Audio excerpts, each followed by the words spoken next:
One of my favorite parts about building in an old ghost town is just the amount of treasures that I've been finding. Of course, my property was owned for a couple decades by a hoarder, so we've been finding everything from ancient Roman coins to pottery to absolute garbage. But down here along the Fraser River, I've been finding some really interesting treasures from the old gold rush days.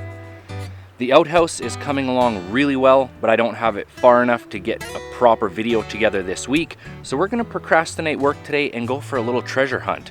Then I'm gonna show you my collection of treasures that I put together throughout my time building here at Lot 32. This area here, from the old car with the inline 8 to the bedrock, seems to have the densest concentration of what I like to call treasure. Realistically, the bulk of it is probably just garbage. There's a ton of old broken glass and pottery all along here, which is a shame because a lot of these bottles, you can see just the bottoms, and would have been possibly pretty nice bottles. That's a neat one.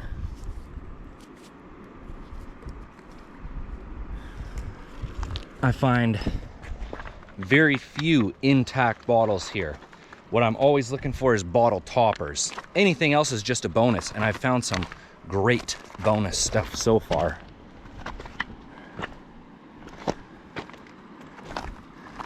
This is where the treasures seem to kind of peter out, and the old city used to stretch all along here. As things have kind of eroded and sloughed down into the river, I'm wondering if all these rocks seem to catch the treasures, or if stuff was just thrown over the bank there. I'm not sure. But here, this bedrock, there's not a whole lot here to catch a treasure, because when the water's high, it's up to basically the bumper of that car up there. So I think the bulk of this stuff ends up getting kind of washed away. We've explored that side of the river. We've explored all the way from that little shoal over there. Today, we're going this way. I think we'll go all the way out to the point over there. One of my favorite things to do is identify these old things. This is definitely a window open and close mechanism. I cannot believe I haven't spied this one before. Right there in the open. This is an old wide-mouth mason jar lid made by Dominion Glass in Canada. Broken, unfortunately, but still a neat glass find because it's identifiable. Copper tube off of certainly a moonshine still.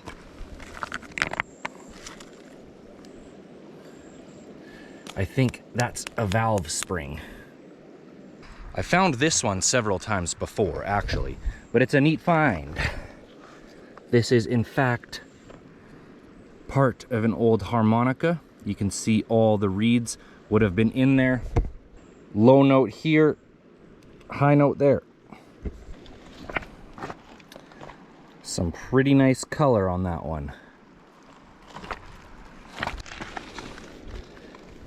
That's an odd one. It has holes in the bottom.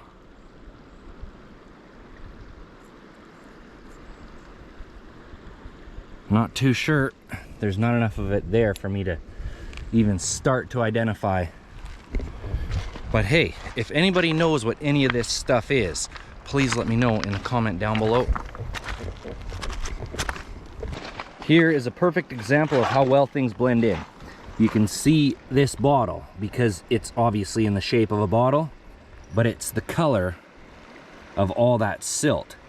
So if a bottle topper or something is down in here, there's no way you're gonna see it. Dead salmon. Here's a neat looking one. Not because there's much left, but because it's in fact purple glass. I find very little purple glass here around this ghost town. And a lot of people think that purple glass comes purple right from the factory. That is incorrect. It actually turns purple after being exposed to sunlight or just UV light in general. It comes out of the factory clear, and there's a decoloring agent in it, ironically, called manganese dioxide, and that's what turns the glass purple. This is a pretty light shade, but that is in fact some purple glass.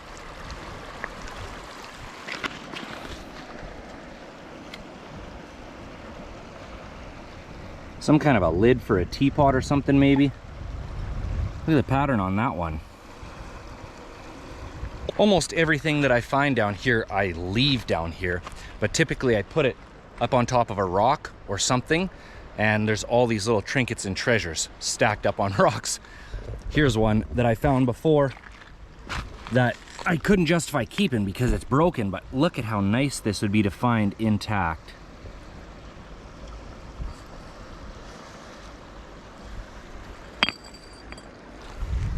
Would you take a look at the size of this pterodactyl print? That's an impressive specimen.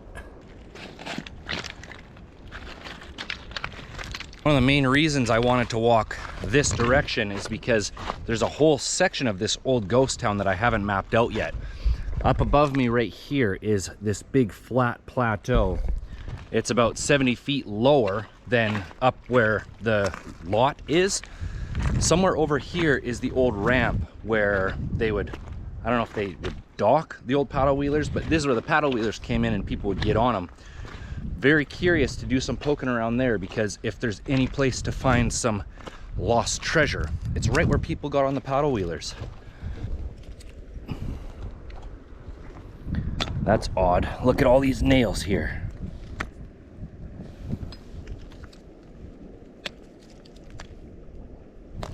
Whole bunch of them. I know that they also built paddle wheelers down here somewhere, and I wouldn't expect to find just a whole bunch of nails unless this is possibly where they were building the paddle wheelers. Then I would expect to see a dense concentration of nails, but you'd think you'd see nails and other things. Pretty common find around any old ghost town. Railroad spike, but this is a cool one. Almost want to repurpose something like this.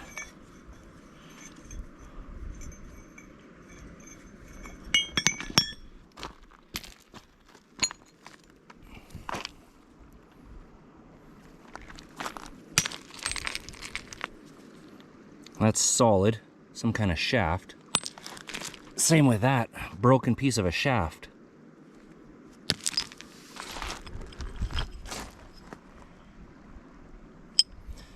So this location seems to be a pretty good candidate possibly for where they were building the paddle wheelers. If this is where people were getting on and off, I wouldn't expect to find so many nails and industrial things. Now what the heck is that? That is a massive chunk of iron that's been broken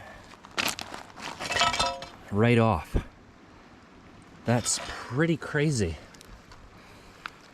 And would you take a look at this rock up here? Question for the geologists out there. What the heck kind of rock is this?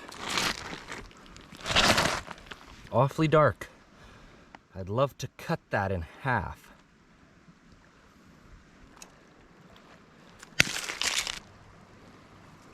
See, it's all just like random colored rocks. And then you get to here and you get all these dark rocks. Is this something that's been put here, or what creates this color? Looks like heavy iron rock. And it's odd because they're obviously not all the same kind of rock. This one looks like quartz. So maybe there's some type of mineral that's leaching out here and coating the rocks. I'm just not sure, but I'm awfully curious. Look at this, 3 very different kinds of rock, all with this kind of iron shine on it.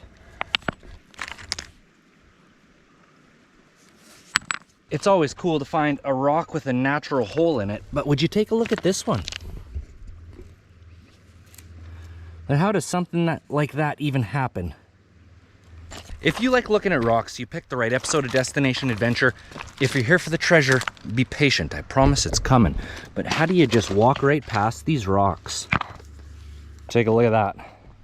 Almost certainly that's natural, just from the river's force pushing rocks up. But potential candidate for a paddle wheeler dock. Now, what the heck is a big rusty piece of railroad doing all the way down here? That's what I'd like to know. And I'll tell you a little something about this railroad. This is not your conventional railroad that you see today. Of course, it looks slightly smaller because of the years of decomposition within the river. But this almost looks like mine shaft rail. It's quite a lot smaller than what you would see on the train tracks today. Anyways, pretty cool. Just sitting down here.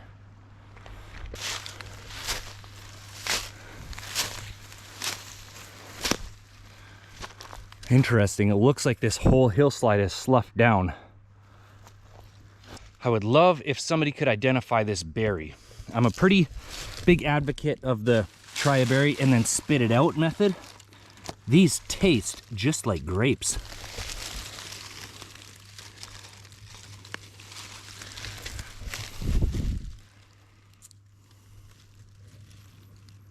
It's quite sour, but very, very good flavor. Here's another interesting one, concealed within this forest of rose hips. We have some wild asparagus. I hope I can identify that first berry when I get home. Not gonna lie to you, that is a great tasting berry. If they're edible, I'm gonna come back and harvest them. Haven't seen any more. I'm just hiking along the bridge up here. Nice swimming hole. I've spied some late season chokecherries back here. Must be just enough shade to keep them ripe. Like an idiot, I didn't pack any water on this hike, so I'm gonna supplement with some berries as best I can. Too bad I can't drink out of the Fraser, but for the last probably 1,000 kilometers of the Fraser River, which includes this section, it flows through a lot of silt, so it's really silty. This isn't that deep here, maybe 5 feet. Too bad it's so silty because I bet there's couple dozen bright red sockeye pooled up in there. We've made it out to the point, and at this point our chance of finding anything treasure related is pretty low, because anyone going by here back in the day would have been way out there on board a paddle wheeler. Of course, the occasional miner probably came out and did some panning, but chances of finding anything is pretty low. I was gonna turn around here, but I'm so curious about this sand bluff. From the lot, I seem to pretty frequently catch a big cloud of dust spanning across the river.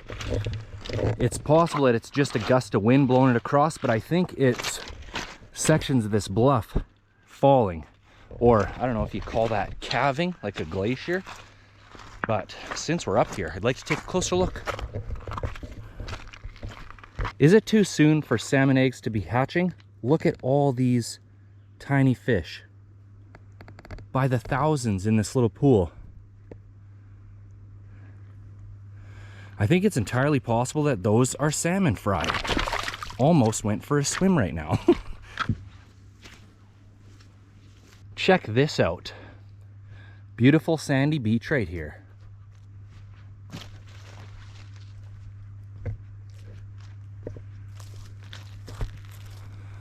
Got to take a look at what's happening up on the other side of this tree line. Bit of a strange spot here.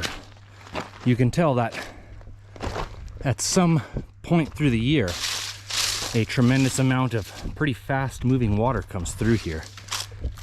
Might be related to the ranch up above, not sure. But this right here is a fossilized dinosaur egg. Pretty nice one too.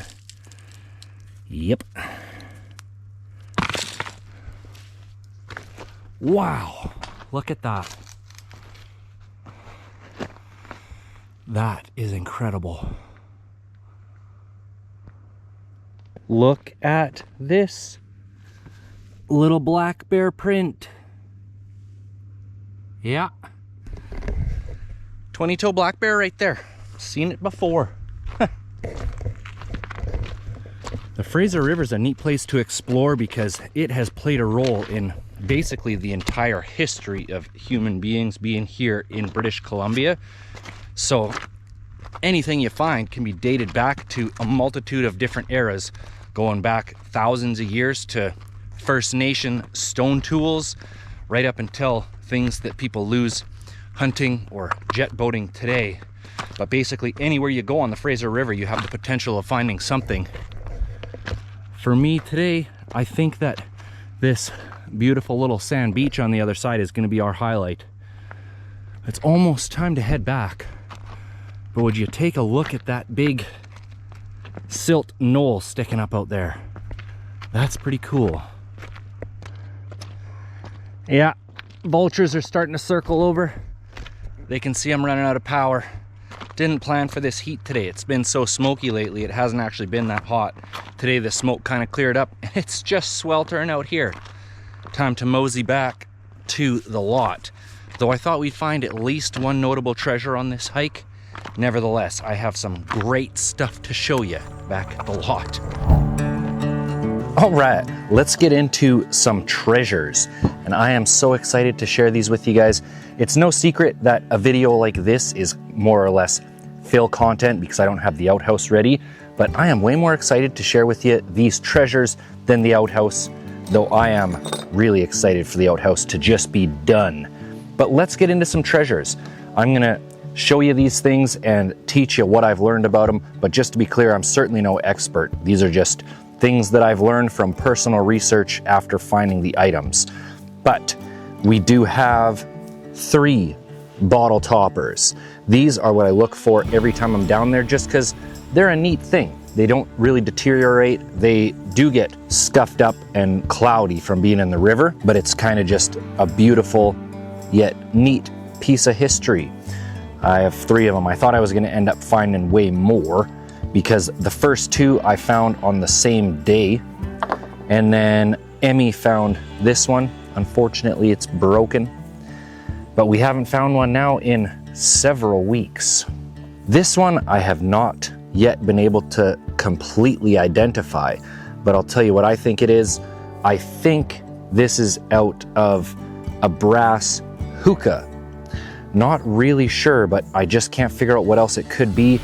It's very heavy on the top and then thin and super light on the bottom. It's actually so thin at the bottom that it's cracked. It has these 2 pieces on the side that I thought maybe held it, but it's so heavy on top, it would swivel back down like that. It could be a candlestick holder, but it's awfully small to hold a candlestick on the top. Also, it has a hole that goes all the way through it. So this could be the top of a kerosene or oil lantern. This one has yet to be identified. It's glass, it's similar to a bottle topper. It's square, which is what's odd about this one, because even a square bottle still has a round top. It's also heavily weathered. I've found 3 of these, and a friend found a 4th one, and they're all really weathered like this, so I'm guessing it's actually handmade. Maybe this is part of a insulator on a telegraph line.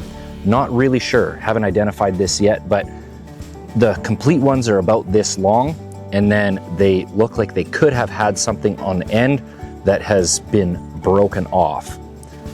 I have a couple of brass items. This one might be copper.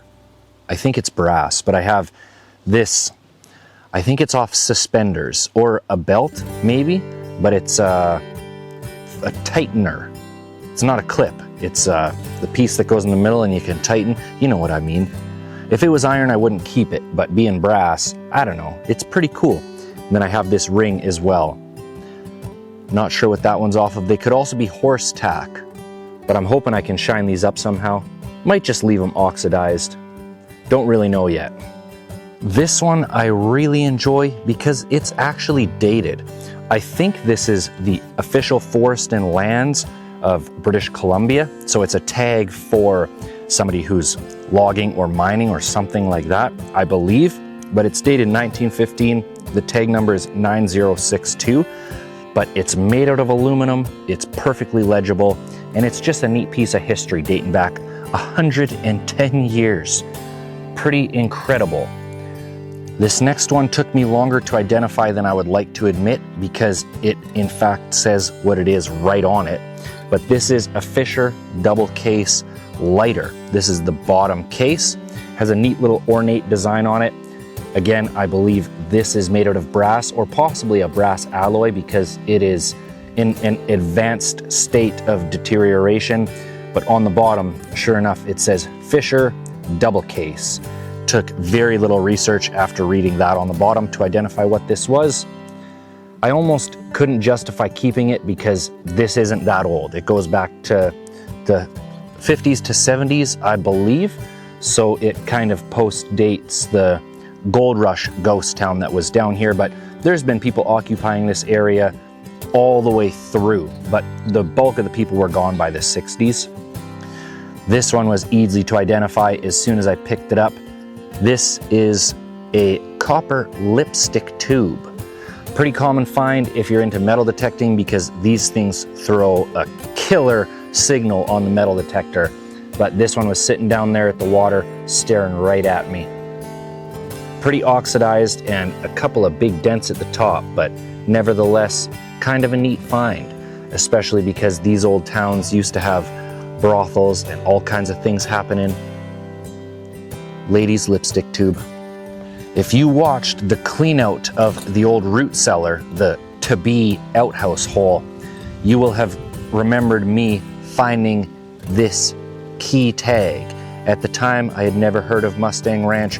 A small amount of research taught me a lot of things about the Mustang Ranch, and for a while, this was my favorite find from the property. It's entirely possible that this was just a souvenir, but if you don't know, the Mustang Ranch is a world-famous brothel from the United States. As a matter of fact, it was the first licensed brothel in the United States. Personally, I believe this is not a souvenir because it says the name right on it.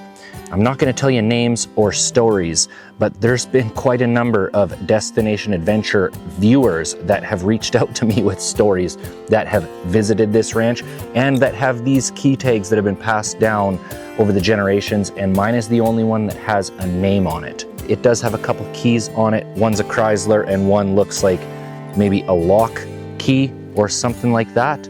But I think this only dates back to maybe the 70s or possibly 80s. Not entirely sure, but I'll be holding on to this one. Neat piece of history, but not as neat as this one. The last two items are my top two favorite finds. I don't know which one is number one, but this was an awfully exciting one. There's a lot of broken glass down on the beach, and it's not uncommon to see the perfect butt of a bottle sticking up and you go to pull it and it's just the broken off butt.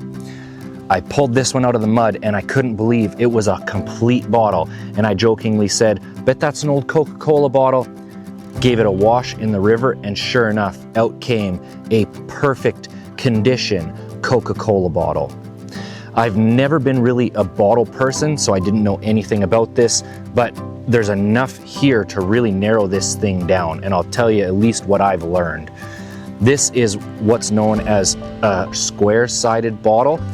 They were made up until technically 1914, but 1915 Coca-Cola introduced the bobble skirt design that you see today. That's been the same ever since 1915. This one dates somewhere between 1910 and 1914. Those were the production years of these flat-sided ones with the Coca-Cola up high on the shoulder. 1905 to 1910, they were in the center. and 1900 to 1905, I believe they were on the heel, something like that. This is a Canadian-made bottle, which makes it really interesting. And Coca-Cola did have green bottles for a number of years, but they were just a very slight green. This goes back to the early years of bottle production in Canada before they were regulated, and there was too much mineral in the sand, so it came out with this really dark green. On the bottom it says property of the Coca-Cola Company, Canada. There is no maker's mark on here. It's possible that it should have one, but it's just not visible because there's actually a miss stamp on the bottom. I don't know if that makes it more or less valuable. I really think it's interesting because you can see it's a miss stamp right from the factory. You can see it does say Coca-Cola on the bottom, but from my research, it's almost for sure that this was made by Dominion Glass during the transition years. I think around 1910 to 1903, Dominion Glass was buying out another company, and after 1903 they started putting the Dominion diamond on the glass. So this is somewhere between 1910 and 1913. What its value is, I have no idea, but I could never sell it because its historical value is way too much for me. So this one will be going in the collection. The only damage to it is one tiny little chip right up here on the drinking part. Anyways, this, I feel guilty about this because I feel like I found the holy grail of bottles on my first try, but I'm kind of hooked on bottles now. I'm be looking everywhere. That's a cool one. And my last find, I can't tell if the bottle is my favorite or if this one is my favorite. They're completely different finds because this has nothing to do with the history of the area, at least the history that we know now. This is a fossilized horse tooth from the Pleistocene era or period. I didn't realize that horses were native to North America up until 10,000 years ago and were brought back by the Europeans in the late 1400s.